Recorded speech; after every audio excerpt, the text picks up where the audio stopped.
Ma vie ne fait que commencer. J'ai apposé ma signature sur ces papiers un jeudi de la fin mars. La salle de réunion du notaire avait cette odeur rance de café brûlé mélangée à celle de la cire pour meubles. Ma future ex-femme était assise en face de moi, vêtue d'une tenue qui coûtait probablement plus cher que ce que je gagnais en un mois. Son avocat, un certain maître Bertrand aux cheveux gris parfaitement coiffés et arborant une Rolex, continuait de pousser des documents vers moi avec un sourire satisfait. Elle a gardé l'appartement en location dans lequel nous vivions depuis 6 ans, le propriétaire a transféré le bail à son nom. Elle a pris la Peugeot 3008 que nous avions achetée ensemble 3 ans plus tôt. J'ai gardé la vieille Clio affichant près de 300 000 km au compteur, qui peinait à démarrer dès qu'il faisait froid. Elle a récupéré la moitié de nos économies communes. J'ai gardé mon compte personnel avec environ 700 €, mais rien de tout cela n'était comparable à ce qui a suivi. Le pire moment a été de voir ce sourire triomphant et cruel s'étaler sur son visage. Lorsque maître Bertrand m'a tendu le document final, elle s'est penchée vers moi. Ces mots sont gravés dans ma mémoire pour toujours, tu sais ce qui est drôle? J'ai vraiment pitié de toi. Tu vas mourir pauvre et seul. Personne ne se souviendra même de ton nom. Tu as toujours été trop pathétique pour accomplir quoi que ce soit de réel. Trop médiocre. Trop terne. Honnêtement, je te rends service en partant maintenant avant de gâcher davantage mes meilleures années avec quelqu'un comme toi. Je suis resté silencieux, j'ai juste signé là où il me l'indiquait. L'avocat a semblé mal à l'aise pendant peut-être une seconde avant de retourner à sa paperasse. J'ai quitté ce cabinet avec une chemise cartonnée sous le bras, preuve que j'avais presque tout perdu en moins de 60 minutes. 3 mois plus tard, je transportais des cartons dans un centre logistique en banlieue. Équipe de nuit, payée au SMIC. Le genre d'endroit où personne ne prend la peine d'apprendre les prénoms car les gens démissionnent constamment. J'arrivais à 23 h, je pointais, je passais 8 heures à déplacer des stocks, puis je dépointais à 7 h du matin. Mon dos me faisait souffrir sans arrêt. Mes mains étaient cicatrisées et rugueuses à cause des coupures de carton et des liens en plastique. Je louais une chambre chez une dame âgée nommée Monique. 300 € par mois, salle de bain partagée, pas d'accès à la cuisine sauf un mini-frigo que je gardais dans ma chambre et un micro-ondes acheté chez Emmaüs. La pièce contenait à peine un lit, une place et un petit bureau que j'avais récupéré aux encombrants. Mais c'était chez moi, c'était propre, et personne ne pouvait me l'enlever. Les autres ouvriers de l'entrepôt avaient l'air corrects. Personne ne posait de questions indiscrètes. On se saluait, on faisait notre boulot et on partait. Parfois, quelques gars allaient au café d'à côté après le service. Je les ai rejoints 1 ou 2 fois, mais je voulais surtout dormir. Je n'ai jamais mentionné le divorce. Qu'est-ce que j'aurais pu dire? Que ma femme depuis 7 ans avait décidé que je n'étais pas assez bien? Qu'elle avait trouvé quelqu'un de mieux dans sa boîte de marketing, qu'elle s'était assurée de tout prendre en partant. La vérité, c'est que je n'étais même plus en colère, juste épuisé. Épuisé de ressasser tout ça, de me rappeler comment elle me regardait avant, comme si je comptais, avant que je ne devienne invisible à ses yeux, de me demander ce que j'aurais pu faire différemment. Alors, je travaillais. Je déplaçais des cartons. J'empilais des palettes. Je rentrais chez moi dans ma Clio à bout de souffle et je m'effondrais dans ma chambre louée. Je mangeais de la nourriture bon marché. Je restais silencieux. Je restais invisible. C'était ma routine du lundi au vendredi, parfois le samedi quand ils avaient besoin de renfort. L'entrepôt était immense. Une de ces énormes plateformes de distribution pour une chaîne de grande distribution. Des néons qui grésillaient toute la nuit. Des sols en béton qui vous détruisaient les pieds.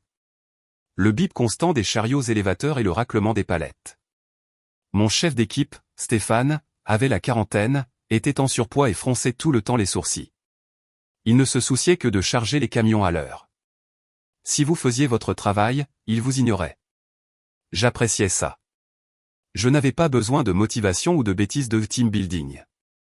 J'avais besoin d'un salaire. C'est arrivé un jeudi matin, environ 3 mois après que le divorce a été prononcé. J'étais au fond en train d'organiser une cargaison d'appareils électroménagers. Mon service était presque terminé. Je débattais pour savoir si j'avais l'énergie d'aller acheter du lait ou si j'allais encore sauter le petit déjeuner. C'est là que j'ai entendu quelqu'un m'appeler. Pas juste mon prénom, mais mon nom complet. De la façon dont quelqu'un le dirait s'il me connaissait vraiment d'avant que tout s'effondre. Je me suis retourné, confus. L'homme qui s'approchait semblait complètement déplacé ici. Pantalon sombre, chemise boutonnée, pas de cravate, mais bien trop habillé pour un entrepôt à 6 heures du matin.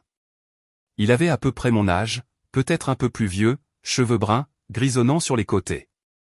Il me semblait familier, mais je ne pouvais pas le remettre tout de suite. Il s'est arrêté à quelques mètres, les mains dans les poches, et a souri. Pas avec arrogance, pas avec pitié, juste sincèrement. Ça m'a pris 3 semaines pour te retrouver, a-t-il dit. Tu n'es pas facile à trouver quand tu ne veux pas l'être. J'ai posé mon carton. Mon cerveau avait du mal à suivre. Qui était-ce?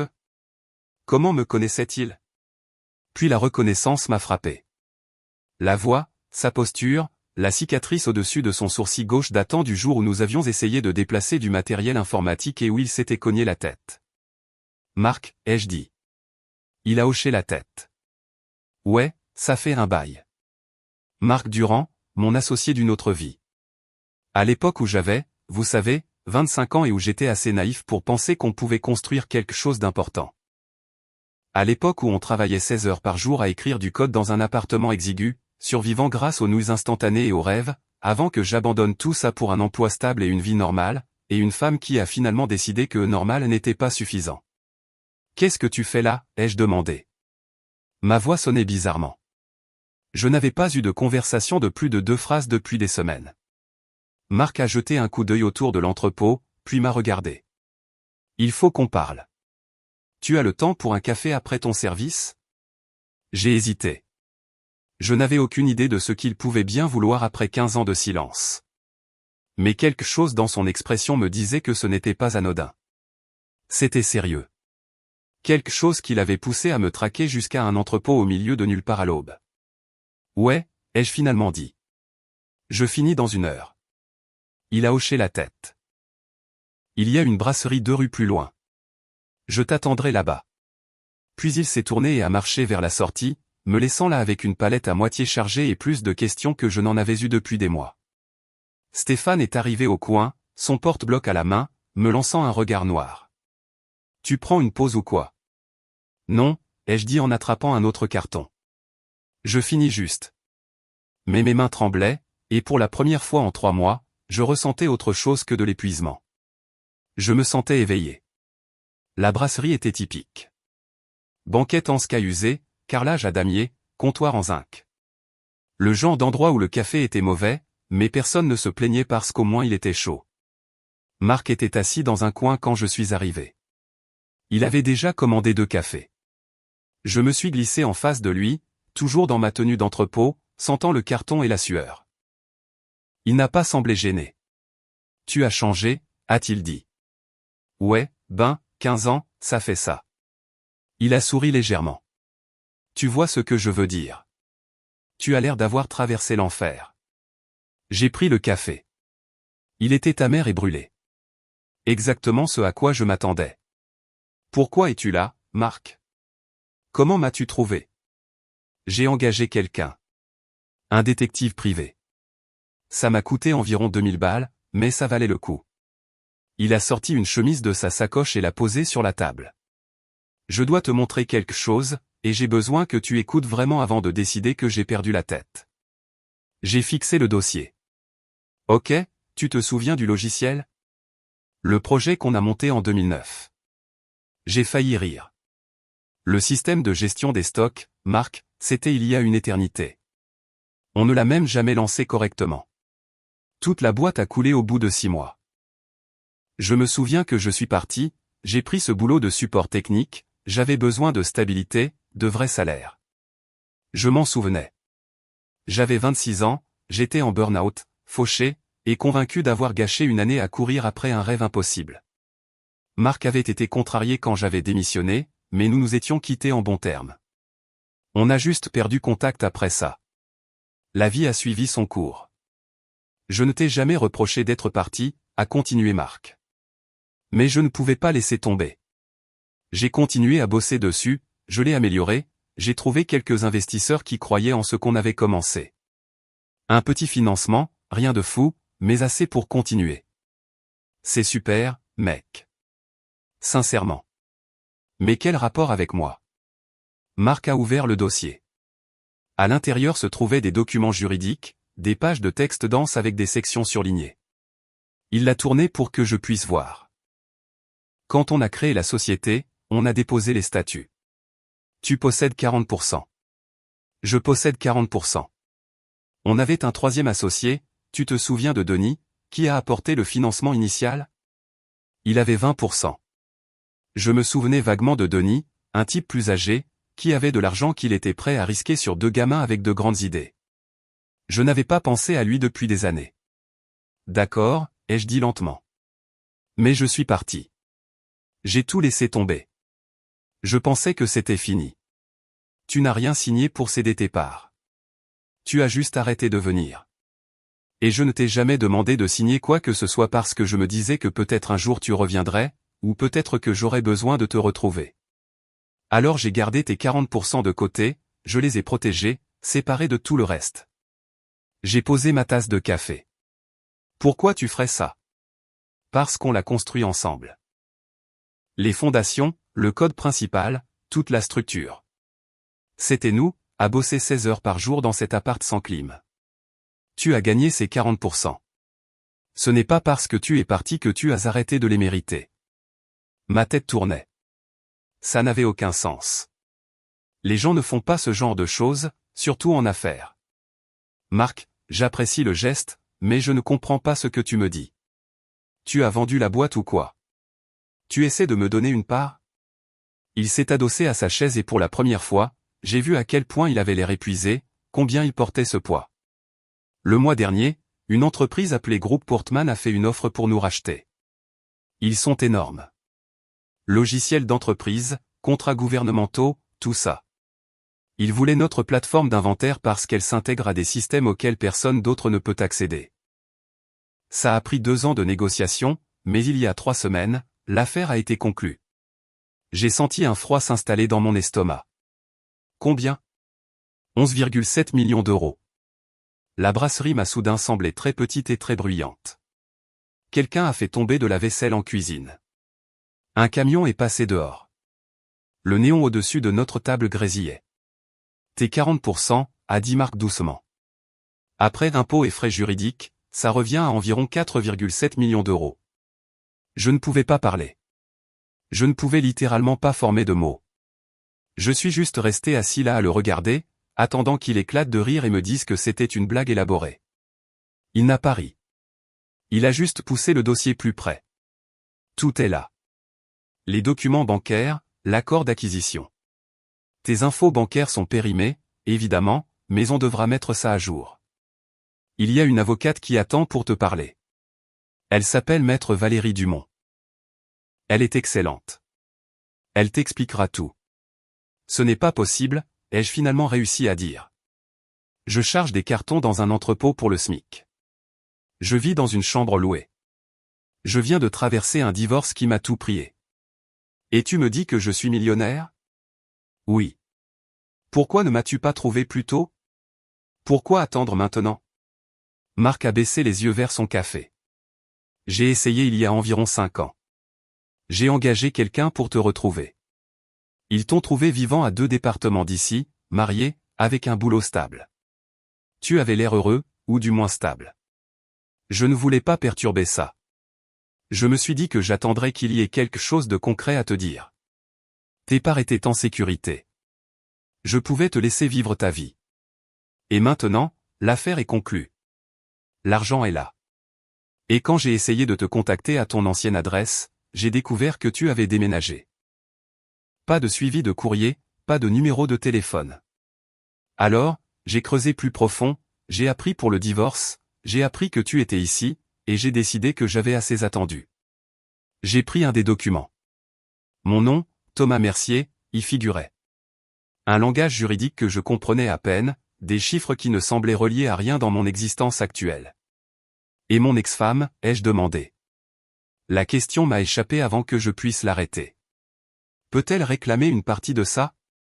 Marc a secoué la tête. J'ai déjà vérifié avec Valérie. Tes parts existaient avant ton mariage, et d'après les papiers du divorce qu'elle a consultés, ton ex a signé des documents renonçant à tout droit sur les intérêts commerciaux antérieurs. Son avocat a probablement pensé que c'était une clause standard, il n'a pas réalisé qu'il y avait quelque chose de valeur attachée. J'ai failli rire, presque. Elle avait été tellement concentrée sur la maison, la voiture, le compte épargne. Son avocat hors de prix avait raté la seule chose qui comptait vraiment. Donc, elle n'a rien. C'est ça? Exact. C'est à toi. Net et sans bavure. Je suis resté assis longtemps à tenir ce papier, essayant de traiter ce qu'on me disait. Il y a 3 mois, j'étais assis dans le bureau d'un avocat pendant que mon ex-femme me disait que je mourrais pauvre et oublié. Et maintenant ça. Je ne sais pas quoi dire, ai-je admis. Marc a souri. Tu n'as rien à dire. Juste, ne retourne pas à cet entrepôt ce soir. Viens avec moi. Rencontre Valérie. Commence à réfléchir à ce que tu veux faire de ta vie maintenant que tu as vraiment le choix. J'ai regardé mes mains. Elles étaient rugueuses, coupées, les mains de quelqu'un qui faisait du travail manuel depuis des mois. Dans quelques heures, j'étais censé retourner dans ma chambre louée, dormir brièvement, puis me réveiller et recommencer. Mais Marc était assis en face de moi avec un dossier plein de documents disant que je n'avais plus jamais à faire ça. D'accord, ai-je dit. Allons voir ton avocate. Maître Valérie Dumont avait un cabinet dans un immeuble moderne du centre-ville. Pas accent grave-l'œil, mais professionnel. Le genre d'endroit qui disait qu'elle avait du succès sans essayer de vous intimider. Elle avait peut-être 50 ans. Des yeux vifs derrière des lunettes élégantes, une poignée de main ferme. J'avais hâte de vous rencontrer, a-t-elle dit alors que nous nous asseyions dans sa salle de conférence. Marc nous avait conduits directement là-bas depuis la brasserie. J'étais toujours dans mes vêtements d'entrepôt, me sentant complètement déplacé, entouré de meubles en acajou et de diplômes encadrés. Elle a tout étalé. Les documents originaux de création de 2009, les preuves de conservation des parts, l'accord d'acquisition d'il y a 3 semaines, les relevés bancaires montrant l'argent actuellement sous séquestre attendant que je le réclame. C'est légitime, ai-je demandé pour probablement la 5e fois. Complètement. J'ai vérifié chaque document personnellement. Le fisc a été notifié. Les impôts sont gérés. Une fois que vous aurez fourni vos nouvelles informations bancaires et signé l'autorisation de transfert, les fonds seront sur votre compte sous 3 jours ouvrables. J'ai regardé Marc. Il était assis tranquillement, laissant Valérie faire son travail. Il savait déjà tout ça. Il avait vécu avec ce savoir pendant des semaines, peut-être des mois, pendant que je chargeais des palettes et mangeais des plats cuisinés premier prix. Pourquoi as-tu vraiment fait ça, lui ai-je demandé. Tu aurais pu prétendre que mes parts étaient abandonnées. Tu aurais pu restructurer l'entreprise. Tu aurais pu faire une douzaine de choses qui t'auraient donné ma part. Marc est resté silencieux un moment. Puis il a dit, mon père a travaillé pour la même usine pendant 30 ans. Quand ils ont dégraissé, ils lui ont donné 2 semaines de préavis et une poignée de main. Pas de retraite chapeau, pas d'indemnité, juste dehors. Il est mort 5 ans plus tard, amer et fauché. J'ai vu ce que ça lui a fait, ce que ça a fait à notre famille. Il s'est penché en avant. Quand on a lancé cette boîte, on était partenaires, de vrais partenaires. Tu as fait les mêmes heures que moi. Tu as écrit la moitié de ce code. Le fait que tu sois parti parce que tu avais besoin de stabilité n'efface pas ce que tu as contribué. Je n'allais pas devenir le genre de personne qui prétend que la loyauté ne compte que quand ça l'arrange. J'ai senti quelque chose se serrer dans ma poitrine. J'avais passé 3 mois à croire que tout le monde se fichait de savoir si je vivais ou mourais. Et voilà Marc qui me disait qu'il avait passé 15 ans à protéger quelque chose dont j'ignorais même l'existence. Valérie a fait glisser des documents sur la table. Ce sont les formulaires de transfert. Prenez votre temps. Lisez tout. Posez des questions. C'est votre argent et vous devez être à l'aise avec chaque étape. J'ai passé les 2 heures suivantes à parcourir chaque page. Valérie expliquait les choses en langage clair. Marc répondait aux questions sur l'entreprise, l'acquisition, ce qui s'était passé après mon départ. C'était surréaliste d'être assis dans ce bureau, à découvrir tout un chapitre de mon existence que j'avais manqué. Finalement, j'ai tout signé. Qu'est-ce qui se passe maintenant, ai-je demandé. Maintenant, vous attendez 3 jours, a dit Valérie. Et ensuite vous décidez quel genre de vie vous voulez construire. Marc m'a ramené à ma chambre louée. Nous n'avons pas beaucoup parlé pendant le trajet. Qu'y avait-il à dire? Mon monde entier avait basculé en une matinée. Quand il m'a déposé, Il a dit, appelle-moi si tu as besoin de quoi que ce soit, des conseils, des références, peu importe. Tu n'as pas à gérer ça tout seul. J'ai hoché la tête. Merci pour tout. Pour t'être souvenu de moi. Tu n'as jamais été oublié, a-t-il dit simplement. Puis il est parti.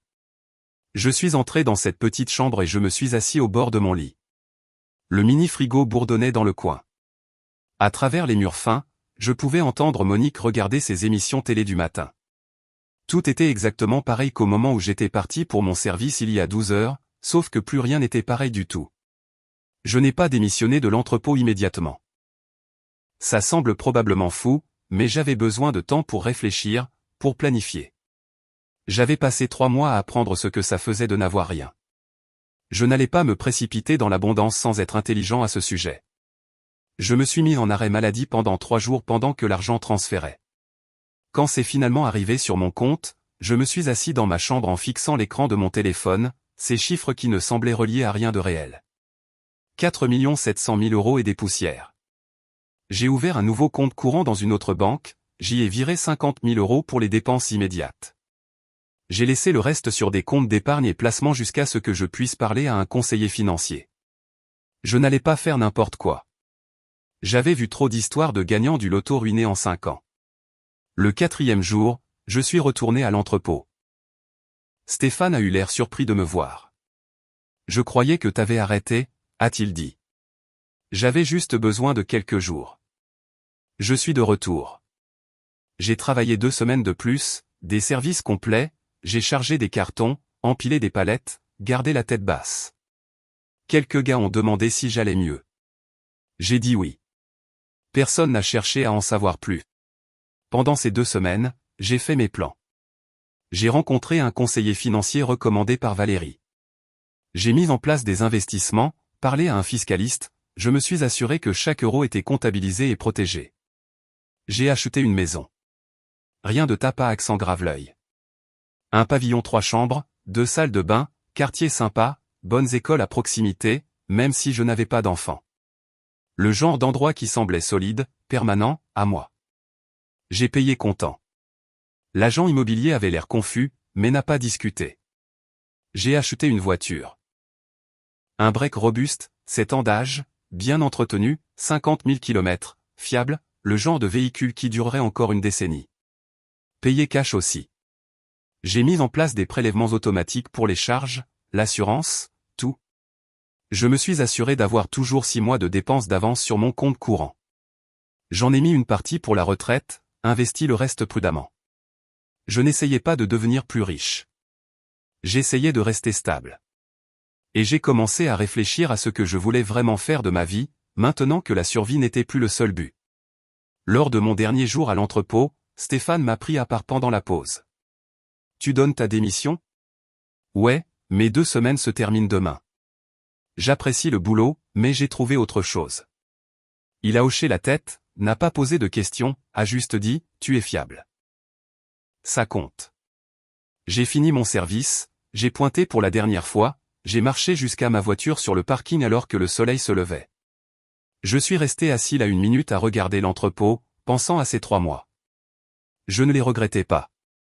Il m'avait appris quelque chose d'important.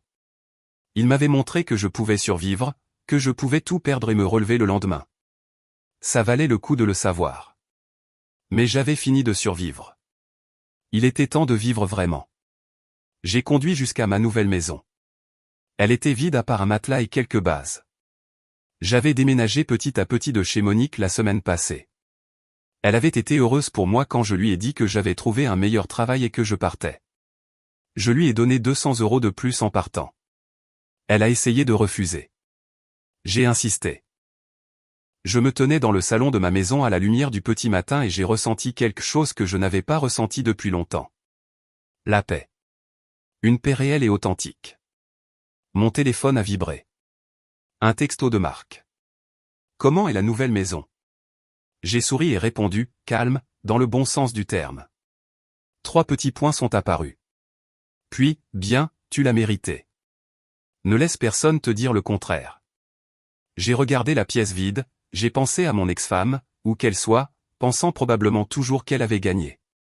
pensant toujours que j'allais mourir pauvre et oublié. Elle n'avait aucune idée. Et pour l'instant, ça m'allait parfaitement que ça reste comme ça. J'ai passé le premier mois dans ma nouvelle maison à juste exister. Pas de drame, pas de grand projet. Je me réveillais quand je voulais, je faisais du café dans ma propre cuisine, je m'asseyais sur ma terrasse arrière et je regardais les voisins promener leurs chiens. C'était ennuyeux de la meilleure façon possible, mais je n'étais pas fait pour ne rien faire éternellement. À la 6e semaine, je commençais à m'agiter. L'argent était en sécurité. La maison était meublée. La voiture roulait bien. J'avais tout ce dont j'avais besoin, mais je n'avais rien qui me tenait à cœur. C'est là que je me suis souvenu de quelque chose que Marc avait dit lors d'une de nos sessions de code tardive en 2009. On parlait de ce qu'on ferait si jamais on réussissait. Il avait dit qu'il voulait acheter une maison à ses parents. J'avais dit que je voulais aider les gamins qui ne pouvaient pas se payer des études. J'avais 25 ans et j'étais fauché quand j'ai dit ça. Juste des mots, une belle idée qui faisait du bien à dire à voix haute. Maintenant j'avais 39 ans et les moyens de le faire vraiment. J'ai appelé Valérie, demandé comment créer une fondation de bourse d'études. Elle m'a mis en contact avec un spécialiste des fondations caritatives. En 3 semaines, tout était structuré correctement. Un fonds spécifiquement pour les étudiants issus de familles à faible revenu qui voulaient étudier l'informatique ou l'ingénierie logicielle. Pas un fonds énorme, mais assez pour couvrir les frais de scolarité et de vie pour 5 étudiants par an. Je l'ai nommé le Fonds éducatif Durand-Mercier, le nom de Marc est le mien. Quand je lui ai dit, il m'a traité d'idiot pour avoir inclus son nom. Puis il a fait un don de 50 000 €. Les premières demandes de bourse sont arrivées 2 mois plus tard. Les lire faisaient mal. Ces gamins, c'était moi il y a 15 ans. Intelligents, ambitieux, complètement exclus des opportunités parce que leur famille ne pouvait pas se les permettre. J'ai sélectionné 5 bénéficiaires, envoyé les lettres d'acceptation personnellement. L'un d'eux, un gamin nommé Lucas venant d'un quartier difficile, m'a appelé en pleurant quand il a reçu la lettre. Il a dit qu'il cumulait 2 boulots pour économiser pour un BTS. Il a dit qu'il ne pensait pas que quelqu'un comme lui pourrait vraiment aller dans une école d'ingénieur. Je lui ai dit qu'il l'avait mérité, que quelqu'un m'avait donné une chance une fois et que maintenant je renvoyais l'ascenseur. Ça faisait plus de bien que n'importe quelle voiture de luxe ou vacances chic. J'ai aussi commencé à faire du consulting. L'entreprise de Marc, maintenant propriété du groupe Portman, avait besoin d'aide pour intégrer le logiciel dans leur infrastructure plus large. Ils m'ont proposé un contrat, travail à distance, horaire flexible, salaire décent en plus de tout le reste. J'ai accepté parce que le code me manquait, résoudre des problèmes me manquait, me sentir utile me manquait. Je n'essayais pas de construire une autre entreprise. Je voulais juste travailler sur des choses qui comptaient sans la pression de la survie pesant sur chaque décision. La vie a pris son rythme. Je travaillais le matin, généralement depuis mon bureau à la maison ou un café en ville. L'après-midi, je faisais des courses, bricolais dans la maison, rencontrais le coordinateur de la fondation. Le soir, je cuisinais, lisais, regardais ce que je voulais. Les week-ends, j'allais dans les magasins de bricolage, achetais des fournitures pour de petits projets. C'était calme, simple, exactement ce dont j'avais besoin. Puis, environ 4 mois après le transfert de l'argent, je suis tombé sur Sophie. J'étais dans un magasin de bricolage à regarder des mèches de perceuse quand j'ai entendu quelqu'un dire mon nom. Je me suis retourné et elle était là, la petite sœur de mon ex-femme. Elle avait l'air surprise de me voir, mais pas mécontente. « Salut », a-t-elle dit. « Je t'ai presque pas reconnu. Tu as bonne mine. » « Merci. Comment vas-tu ? » ?»« Bien. »« Occupé, tu sais comment c'est. » Elle a jeté un coup d'œil à mon panier. « Tu fais des travaux. » ?»« Ouais, quelques projets, pour m'occuper. » Il y a eu un silence gêné.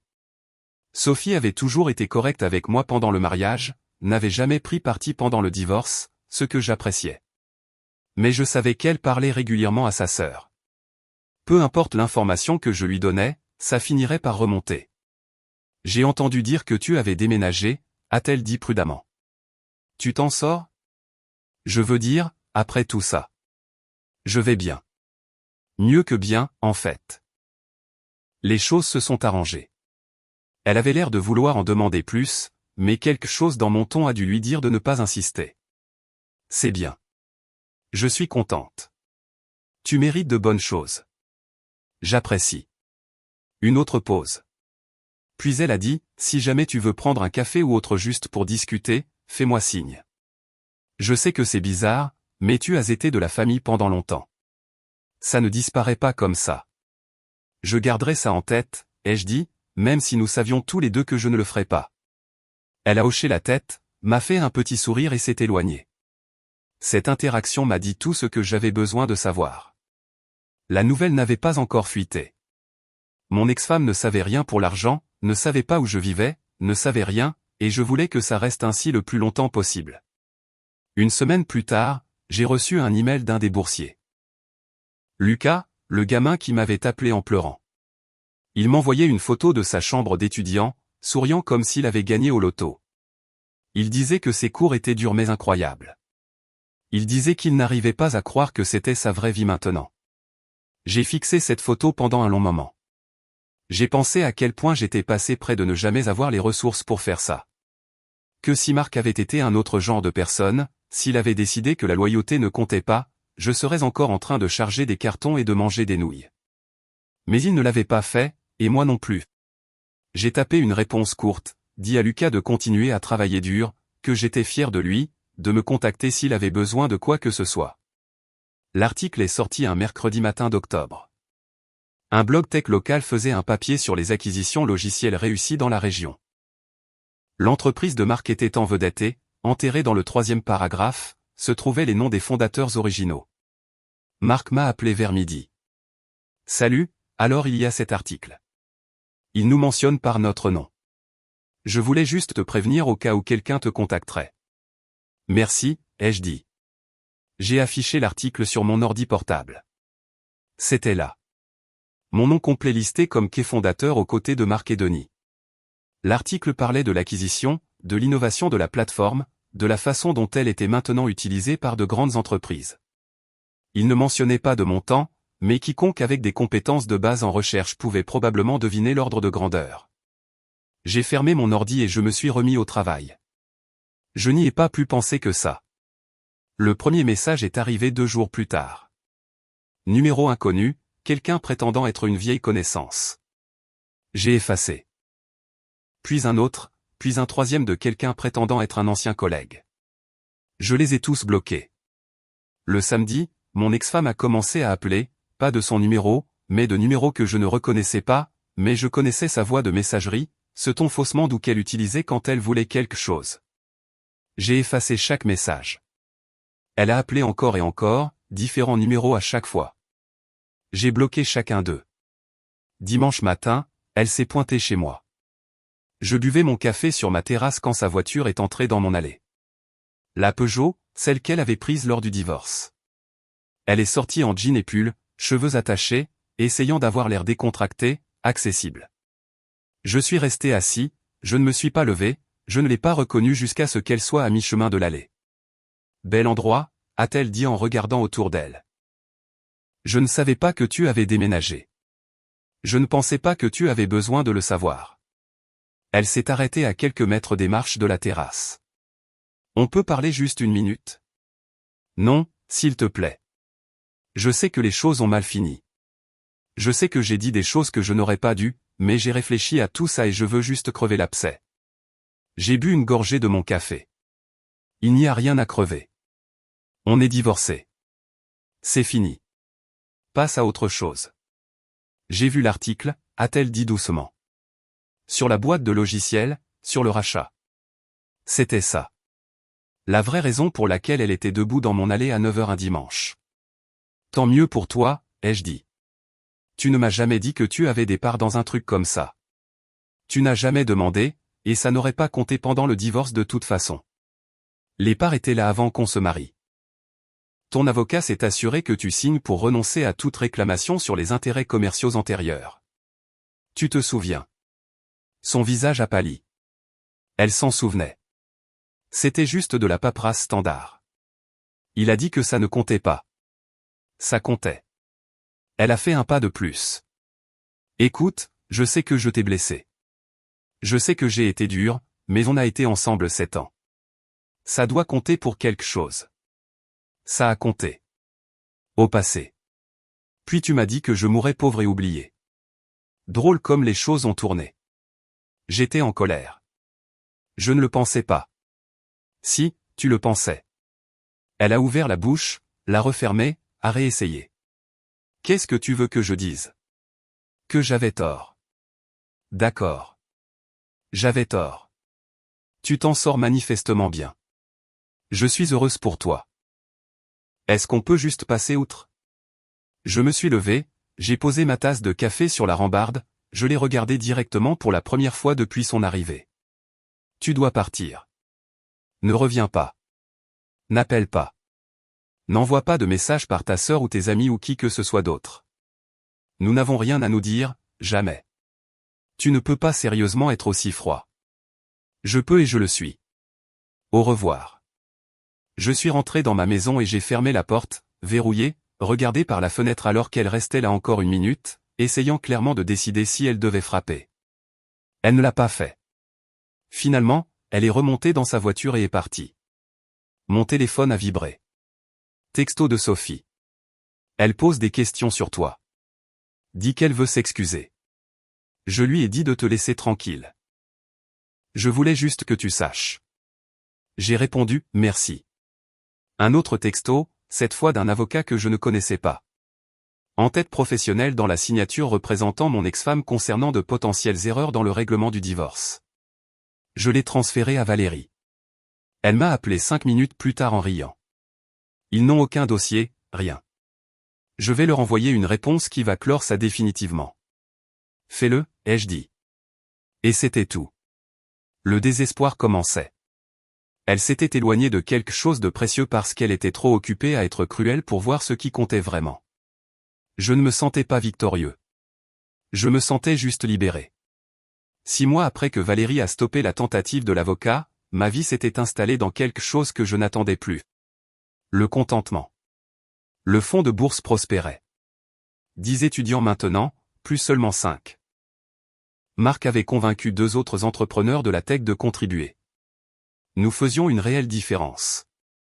J'avais pris un rôle de consultant senior avec le groupe Portman. Le travail était stimulant et significatif, aidant à concevoir des systèmes qui résolvaient vraiment des problèmes. Et je le faisais depuis mon bureau à domicile selon mon propre emploi du temps pour une rémunération qui semblait juste. Ma maison était devenue un foyer. J'avais fini des projets, planté un jardin, construit une terrasse à l'arrière, de petites choses qui rendaient l'espace à moi. Je ne pensais plus à mon ex-femme. Pas avec colère, pas avec amertume. Elle était devenue juste une autre personne que je connaissais avant, quelqu'un qui avait fait ses choix et devait vivre avec. Un mardi matin, j'étais dans un café que j'avais commencé à fréquenter. Un endroit calme, bon wifi, meilleur café que je ne pouvais en faire à la maison. Je revoyais du code sur mon portable quand la porte s'est ouverte et elle est entrée. Elle m'a vu immédiatement, s'est figée une demi-seconde. Je pouvais voir le calcul se faire derrière ses yeux. Devait-elle partir? Devait-elle s'approcher? Devait-elle prétendre qu'elle ne m'avait pas vu? J'ai pris la décision pour elle. J'ai hoché la tête, juste une simple reconnaissance, le genre de geste poli qu'on donnerait à n'importe quelle connaissance. Puis je suis retourné à mon portable. Elle est restée là un autre moment. Puis elle s'est tournée et est sortie sans rien commander. À travers la vitrine, je l'ai regardée s'asseoir dans sa voiture une minute avant de démarrer. Elle avait l'air fatiguée, plus vieille, comme si le poids de ses choix l'avait enfin rattrapée. Je n'ai rien ressenti. Pas de satisfaction, pas de vindicte, juste la vague conscience que ce chapitre était complètement clos. Mon téléphone a vibré. Texto de Marc. Nouvelle opportunité de projet. Intéressé pour construire quelque chose à partir de zéro à nouveau. Pas de pression. Je pensais juste demander. J'ai souri et répondu, dis-m'en plus. Parce que c'était ça ma vie maintenant. Le mouvement vers l'avant, de nouvelles opportunités, aider des étudiants à réaliser des rêves qu'ils pensaient impossibles. Travailler sur des projets qui comptaient. Vivre dans une maison que je possédais, conduire une voiture que j'aimais, passer du temps sur des choses qui m'apportaient la paix. Je n'étais pas mort pauvre et oublié. J'étais vivant, financièrement en sécurité, et je construisais quelque chose de significatif. Les gens qui comptaient connaissaient mon nom.